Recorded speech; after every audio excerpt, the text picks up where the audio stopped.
podshoh duradgorni chaqirdi qadim zamonda. Chaqirib turib, u duradgor bajara olmaydigan vazifani berdi-da, shuni tonggacha bajarmasang, kallang olinadi dedi. Nima dedi? Ertalabgacha 200 qopda to'ponni tayyorlab qo'yasan dedi, paraxani tayyorlab qo'yasan dedi. U davrlarda stanov yo'q. 1 yil harakat qilsa ham 200 qop to'ponni paraxani yig'a olmaydi. Podshoh hukm qildi. Tong yotganda askarlarim boradi, agar vazifani bajarmasang kallang olinadi dedi. Zulmmi? Zulma?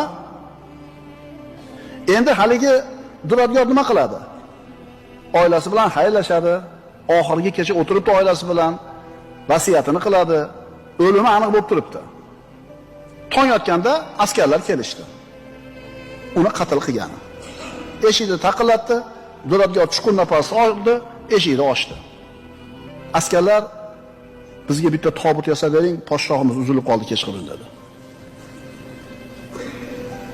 Mazlumga Alloh taolo yordam beradi. Alloh taoloning Al-Mu'min ismidan yana bitta oladigan xulosamiz shu. Qul man biyadihi malakutu kulli shay'in wa huwa yujiru wa la yujaru alayh. Ayting, deydi Alloh taolo Qur'onda.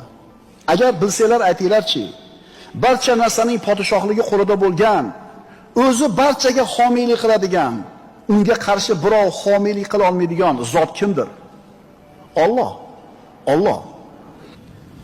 Xaloyiqqa zulm qilayotganlar.